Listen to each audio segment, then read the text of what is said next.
Hey everybody, welcome back to Pump Your Coin, the reboot. We've got a whole new show, a whole new mantra behind us. And as you can see, we've got two new co-hosts we're really excited to introduce. I'll start by just giving their first names and then let them do a quick introduction. So we've got Tom and Promit. Welcome to the show, guys. It's great to be here. Hey, welcome. Great to be here. Excellent. Hey, Tom, do you want to give us a little bit of background on yourself? Let the viewers know a little bit about you. All right. Yeah. Hey, I'm Tom Schultz. I'm a serial entrepreneur. I'm from New York State. I own a bunch of businesses up there. I moved down to Florida about 6 years ago, opened a few businesses down here. 2018, I got into blockchain and cryptocurrency. I've been investing since then, but I kind of did the Michael Saylor whenever Corona hit, and I took the deep dive. And I think that I got into crypto to build wealth, to become rich. And then once I took the dive, I realized that it's everything, that it's the whole world, that everything is going to change because of blockchain. I'm a big Ethereum bull. I'm a big Bitcoin bull. I do own about 9 different cryptos, but I mostly focus on those two. And I'm so looking forward to the future and what blockchain is going to bring and how it's going to change the world. People probably don't know this, but Tom was the one, we've got somebody who really picked up crypto for the first time in 2018. I personally picked it up in around like early in spring last year, kind of when COVID started hitting. I really started focusing on it. But Tom was the man who introduced me to it.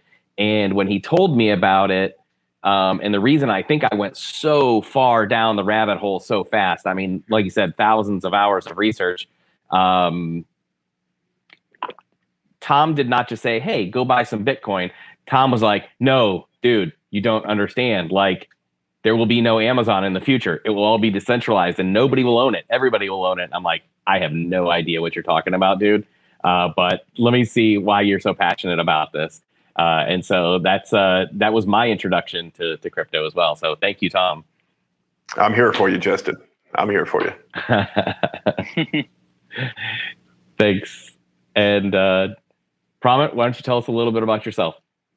Hi, guys. My name is Promit, and I'm from Toronto, originally from Bangladesh. I bought my first Bitcoin for $30 in 2017. I went to a convenience store, and I was like, let me check this out because I've been seeing this in the news. And that was the start until, and then I got into the rabbit hole, and I've been like Bitcoin hodling for the last 2 years. Been through the bear run in 2018, 2019, and now loving the current bull run. Met some amazing people, love making the community stronger, and I love just talking about crypto, Bitcoin. And I'm looking forward to this amazing journey. Yeah, awesome. Very exciting. Everybody, I actually met Promit at Bitcoin 2021, and I can tell you there's no place to network and find other like-minded people than at any of these crypto conventions or get-togethers. So yeah, I'm really excited to have met Promit, and I think he's going to be great for this journey that we're all about to take. Thank you. And Florida is great. I love the energy in Florida. Miami, we were there, and the funny thing is, Justin, you and I, we kind of got close before the conference, so I kind of feel that most of the energy is on those satellite events before and after. You know what I mean? Yeah.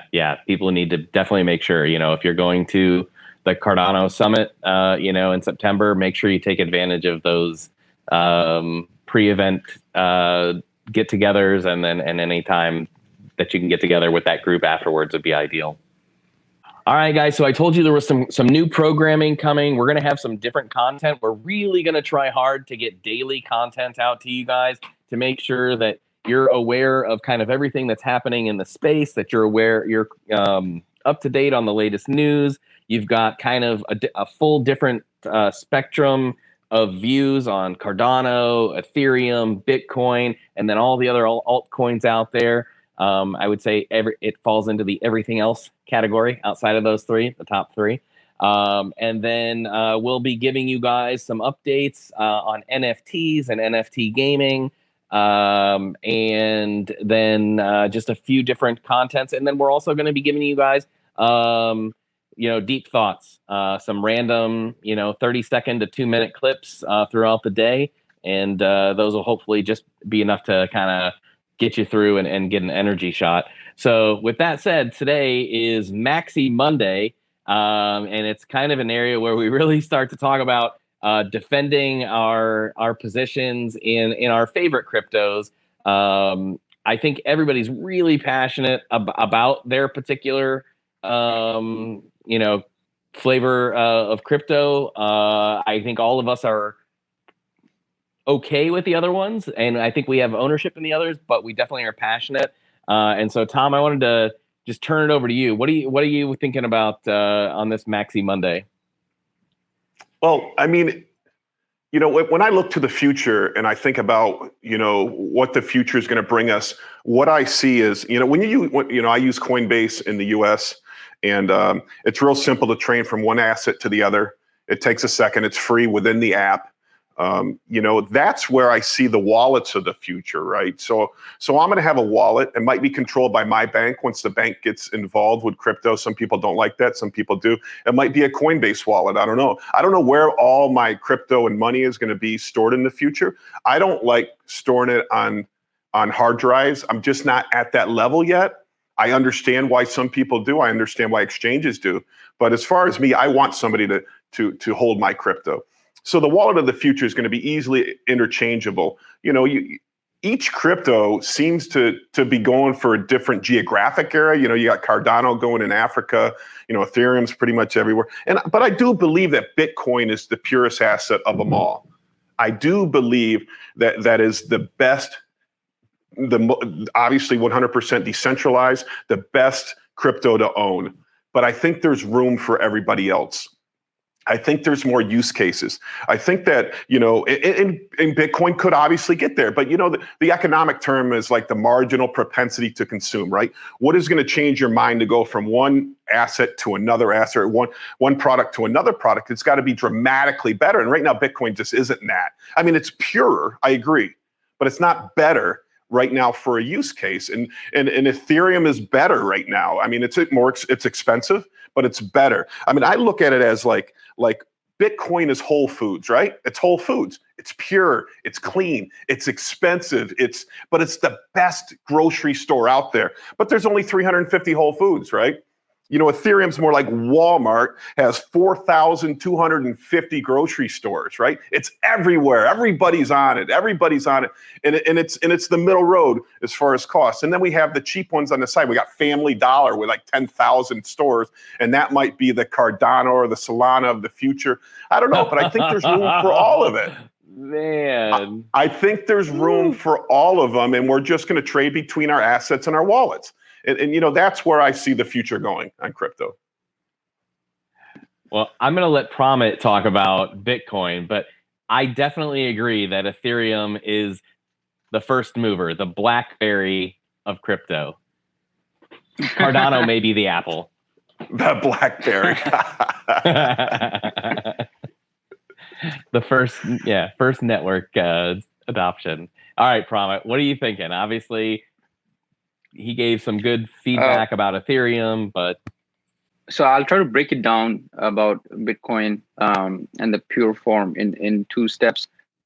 So the first step is me as an individual investor. I think that I can talk a lot about. So when I invest, when I put my money in, it's all about conviction, right? So, and I need to have like crazy conviction, because investing in a bull market is very easy, but bear market is when your conviction gets tested out, right? So the kind of conviction that I have for Bitcoin, I don't feel that way for any other crypto, even though there's like amazing, projects and protocols out there.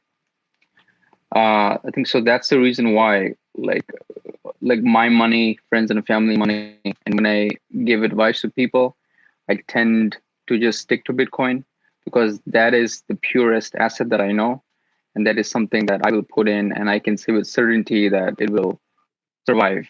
And with the other ones, we don't know which one will be the true winner, right? So that's me as an individual investor. And now from a macro perspective, like what could happen in the future? So I met a lot of core devs in Miami, and they were some of the most like intelligent, smart people that I've met. Like I went to an event hosted by Jeremy Rubin, and I felt like the dumbest kid in the whole room. Like that's how bad it was, like for me. But I was inspired, and they were so passionate about Bitcoin as this currency of the future or the protocol of the future. I'll tell you one thing that Dan O'Pree told me. He's working at Bakta right now, and he told me that to him, Bitcoin is like the TCP IP. If you compare it with the internet back in the days. So what the Bitcoin core devs are trying to do is do that job properly. And once that is done well, then you can move towards the FTP or the HTTP protocols. So what he feels is this layer 1 is the most decentralized, the most purest. And once this is solidified, then you go towards the layer 2s like Lightning, and then you go towards layer 3s, creates like apps on top of that layer 2. So yeah, I think that's how I feel about it too, specifically about Bitcoin. Yeah, that makes sense. Bitcoin is what got me in. I think, Bitcoin is the godfather. I think it will always be around. I don't think it will forever be the largest market cap. I can't say with any certainty what will win, or even if there will be a winner. But I think Ethereum and Cardano have positioned themselves to potentially take a larger market share kind of across the board with Bitcoin. And I don't mean next year. This is a 5 or 10 year type horizon. I think you're 3 to 5 years from potentially Ethereum flipping Bitcoin in market cap. I think just because of all the use cases, like Tom said, there are just too many different things that you can do and ways that you can use the smart contracts on these Gen 2 and Gen 3 blockchain protocols, layer 1s, that I don't see how Bitcoin can forever be the number one. I think it serves its core purpose as an asset, as a store of value brilliantly. There's no doubt that forever it will hold value the way gold held value for thousands of years in society. I just don't think it will be the largest asset class in crypto. I think once every company on the planet starts moving to some blockchain, Bitcoin can't handle that, right? It's not designed for that type of volume. It's really not designed to be transactional. It's really designed to be that store of value and hold in place, right? It doesn't have the speed. It's too high a cost. And honestly, who wants to spend their Bitcoin? Nobody does. Everybody wants to hodl it. And at the end of the day, when you look at the total volume and supply of Bitcoin, you've got, 21 million total, maybe 18 million that remain. Like 3 million have already disappeared, into the ether, into old hard drives that'll never be accessed again, or burnt, or just disappeared, like I said, into the ether. So now you've got 18 million Bitcoin, and there's something like 100 million, or it's 50 million millionaires on the planet alone. So there's not enough for every millionaire on the planet to have one Bitcoin. Now, will there be a redistribution of wealth? Sure, absolutely. Will there be new rich people that take over the place of the old rich people, and will they be any better? No, probably not. They'll probably have the same character flaws that we all have because we're human. But I just don't think there's not enough supply, which is the essence of Bitcoin. I get it. But at the end of the day, you still have to have at least a fair amount of Satoshis for every person on the planet for it to become, the thing, the number one across the world. Let me speak to this if I could.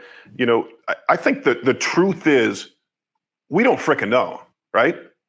We don't know what's going to happen. What is money? First of all, money is a medium of exchange, a store of value, unit of account, right? Bitcoin is horrible at that. Everybody says it's the best at that. It's horrible at it right now. Right now. Do I think it will be the best in the future? Yes. First of all, it's not a medium of exchange unless you're in El Salvador and you can use the Strike Network. I mean, my favorite saying is that Michael Saylor and Kathy Woods had a kid, and it was Jack Mahler, right? I mean, this Jack Mahler guy is insane. I love this guy. I love listening to him. And he's a maxi. I hate it when he talks about shit coins. And, when people say that, it bothers me. But that's it's not a good store of value. Why? I went on vacation 3 months ago with my dad. We went down to Clearwater, Florida. I told him he has to get into Bitcoin. I said, Dad, I'm making incredible gains in Bitcoin. And, he has his cash. He has cash in the bank, lots of cash in the bank. And he first of all, he's 72. He doesn't understand it. He told me, take a hike, Tom. So then 3 weeks ago, I go camping with him, and he's like, it's a good thing I didn't put any damn money into Bitcoin, right? Because it drops 50%. That's not a store of value. I get the argument long term, that is the most pristine asset. I agree with you. But what is money? What is money? Money is what you and I agree to exchange value with. And that could be anything. I mean, we know the argument. We've heard it all, the shells, the stones, the, gold, silver. We know, but we're going to agree on something. And it might be freaking Dogecoin. I don't know. You don't know. Nobody knows what the masses are going to agree upon. And, you purists love the decentralization argument, which I get. I get it. But, the masses don't care. The masses don't care. And it's what the masses want that's going to prove the winner here. Now, right now, I think it's Ethereum has the best network effect. I mean, if you compare Bitcoin's network effect 5 years, if you compare Bitcoin's network effect 5 years in as Ethereum's 5 years in, they don't even compare. Ethereum now does more transactions than Bitcoin, has more users, more developers, more everything. Cardano doesn't have anything. All they have is a bunch of investors like Justin, right? Who think this is going to be the next dream. Just going to be the next dream. Chain. It has nothing. And I'm going to get hate. I don't care if I get hate about it. Vaporware. But it's like, I mean, you got Charles Hodgkinson doing podcasts every night about how great his project is. So you guys live in this echo chamber that all you hear about is Cardano. I mean, all Justin wants to talk about is Cardano, but nothing happens on this network. Nothing. So when the network starts doing something, when it's 5 years in, it's like Michael Saylor. Michael Saylor was asked about Ethereum. He's like, wait till Ethereum's out 10 years, then I'll give you my opinion on it. Yeah, Cardano's done nothing. Give that 5 years, and then we can give your opinion on it. Right now, all you guys want to do is get rich. That's the only reason, Justin, you own Cardano, is because you want to make money on it. That's it. That's it. You don't believe in that project. You want to make money on it, so you're putting everything you got behind it. Oh my gosh. Well, man, I have so much to address on that. First, I'm just going to start. I do want to make money. Of course I want to make money. We all want to make money. That's why all of us are in this, right? Initially, at least, that's what most people come to this for, is to make money. And so you're right. If I want to make the most money, I'm going to invest in Cardano. I think that was a wise decision. But from a project perspective, I love the fact that it's August 20th, 2020, August 23rd, 2021. And we are 3 weeks away from smart contracts. I am so excited. I cannot wait to do this show with you for about 3 months. Come Christmas time, I want to have this conversation about nothing on Cardano. There's already over 100 projects that are active. They've got over 13,000 people going through Plutus Pioneer program to get trained up. They've got the ERC20 converter already ready. We drop on September 12th. and smart contracts go live, guess what? Anything that works on Ethereum works on Cardano. It doesn't matter where it was built. With that said, man, all the projects coming down the line for Cardano are so exciting. They already have NFTs. Most people don't even realize that NFTs are live because unlike Ethereum, you don't have to have a separate token. Everything exists on the native blockchain itself. So, there's nothing lost in translation. And oh, by the way, I bought about 50 NFTs last week on Cardano. Cost me about $4 in gas fees total. And that was individual transactions. The last NFT I bought on Ethereum, $56 yesterday. $56 to buy a $100 NFT. That's insane. I can't even fathom why anybody will even consider Ethereum once Cardano's live. I get it. But remember during the virus, when you'd walk into a store like a Walmart and there'd be nobody in there? That's what it's like on the Cardano network. I mean, at least if you go into an Ethereum store, there's thousands of people with money, people that are spending money, people that have money. I don't care. When I have to pay my Ethereum fee, I don't care. I do some lending with Celsius. Who cares? I'm putting a lot of money into Celsius and I have to pay $56 in a fee. I don't care. People with the money don't care. It's the little guys who are trying to trade $20 worth of this for $20 worth of that it matters to. It doesn't matter to most people. It doesn't matter to the big players, the institutions. That's all you guys ever talk about is that fee. But that's where mass adoption comes from. Mass adoption doesn't come from the institutions. To actually have a user actually use it. But the money comes from the institutions. All right, I'm gonna call you out right now. How many times have you done a DeFi transaction on Ethereum? Twice. I've done hundreds of them, and it's a miserable experience. It is not. It's not an easy project. I mean, I work in IT for I'm pretty technical, and it takes my level of expertise to be able to use an Ethereum application. Like you have to be like a pretty high level IT technician to even set it up. I get it. Pramit, what do you think? Or do you just want to talk about Bitcoin?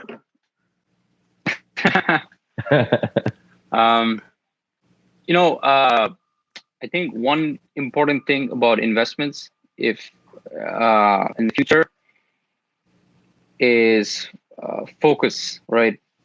And I think it was Steve Jobs and Jony Ive who said, focus is saying no to doing the things that you want to do. So there's a lot of amazing projects out there, and we don't know what's going to happen, right? DeFi, NFT, DAOs, and I think my focus is a lot on sort of value aspect of Bitcoin, with companies coming in with the negative interest rates and trying to find a good store of value to put their hard-earned cash into something. So that's what I feel is very exciting right now. So yesterday, I think Coinbase just announced that they will put around $500 million worth of their cash into Bitcoin and other cryptos too, like Ethereum. So that's great news. But I see more companies coming in and putting their cash into Bitcoin. So that's a great step towards the right direction. Another exciting thing is I think Jack Mallers yesterday just showed how he can transfer $10 through Lightning to somebody in Nigeria for like practically negligible fees. That's quite amazing, right? And just using Lightning. So yeah, a lot of exciting things happening in the Bitcoin space. And one thing I will give to the altcoin space is there's a lot of venture capital money flowing in. A lot of developers working in the Ethereum, Cardano, Solana. A lot of jobs are available too. So right now in the Bitcoin network, the only thing that you can build is basically exchanges, and some developments are happening in Lightning. But you see, the NFT space and the DeFi space, there's just so much innovation happening, like so much money flowing in, so much jobs there for software devs. So if you follow the money, you will see there's going to be a lot of work happening in that space. So that's something that I'm kind of observing, right? But then again, we're in a bull market, so I don't know what's going to happen once the new bear market starts. Yeah, that's a good point. We are in a bull market. Speaking of bull markets and Cardano, Ethereum, and Bitcoin, I don't know if you guys noticed, but last week, Cardano was like, I don't know, $1.50, and today it's $2.50. I don't know what. I know. Well, I know Ethereum went up too. It went up from like 3,100 to 3,150. Yeah, that was pretty good. No, I'm always happy when all three go up because I own all three, and so at the end of the day, I am 100% a Cardano truther.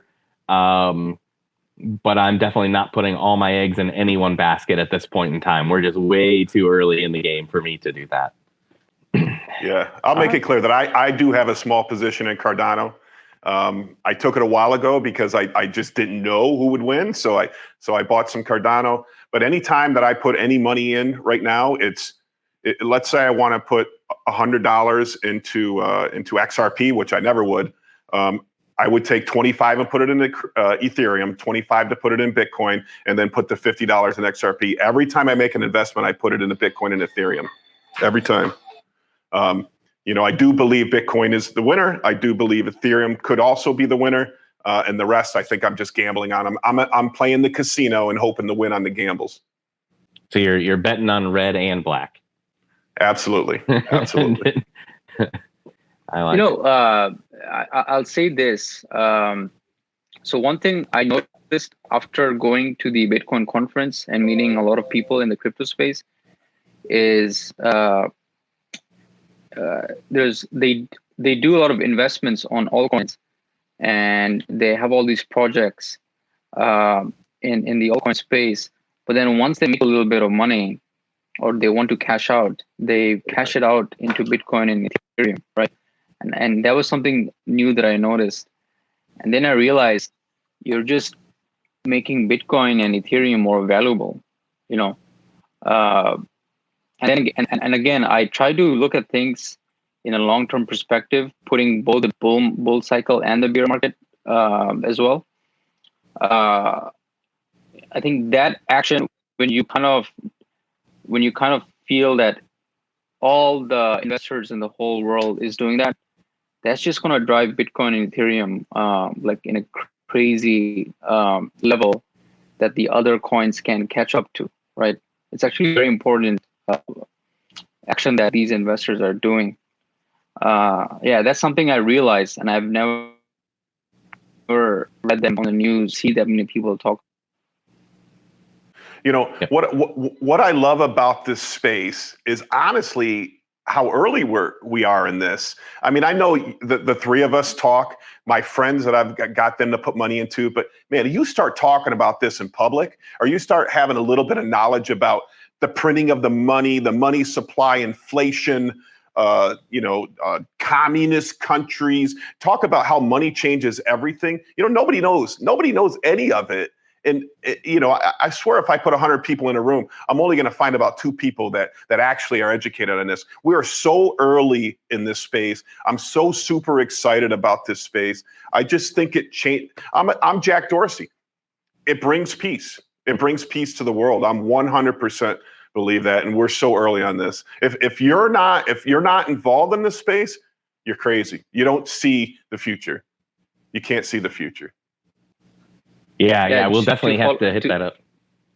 To follow up on that, Tom, I kind of feel in the future, everything is going to be a crypto company. And if you are not working in a crypto company right now, you'll be working in one like 5 or 10 years from now. So I think people should make that leap. Well, it's kind of easy to say that, but then it's hard to do, right? Like, imagine somebody who's been working in a bank for like 10 years, who's got kids, mortgage, needs a stable job, right? So then we're asking that person to kind of like, you got to relearn like all stuff that you knew before, and then, join this crypto company. And we don't even know what's happening in the crypto space. It's all uncertainty, right? It really reminds me of like I was very young when the dot-com bubble happened, but I've read a lot of stories, researched a lot. It's very similar. Like a lot of entrepreneurs and venture capital money are like excitedly jumping into this space, and that's one of the part that few people talk about is the energy and the excitement, like this mission to change the world and like do something more than just money. I didn't feel that way in other jobs or other industries I was in before. That people kind of realize that this is very exciting right now, and if you get into this space, you will be part of something new. That would be a good message to pass across. I listen, I agree. So one of my best friends is a vice president of a bank, right? And it's a local bank up in New York, and there are only about 10 branches. We would go out, he would brag how much money his bank makes from overdraft fees. He would brag how much money his bank makes from ATM fees. And who gets overdrafts? Rich people or poor people?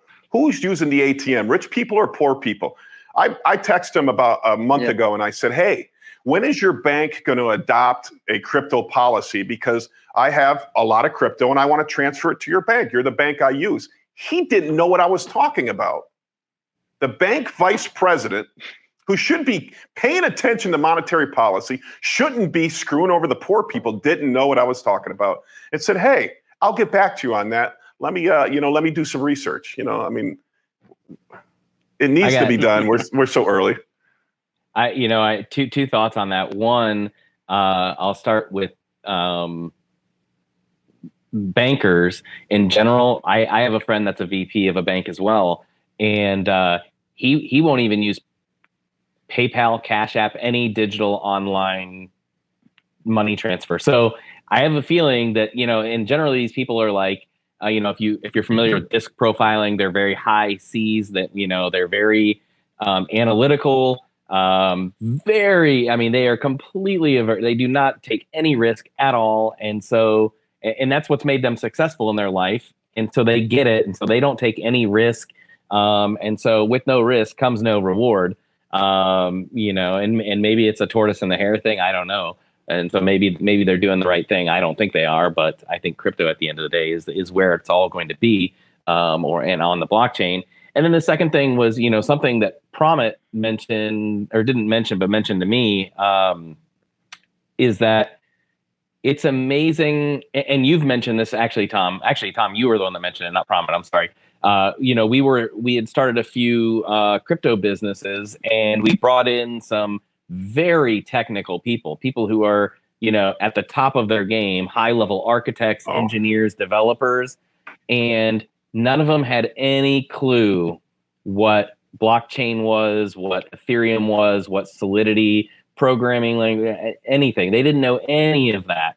And so, that just further proof how early we are, right? The banking people don't know anything about it or want anything to do with it. The IT people who are probably most likely to lead this kind of evolution are not even there yet. So that's just super indicative of how early we are.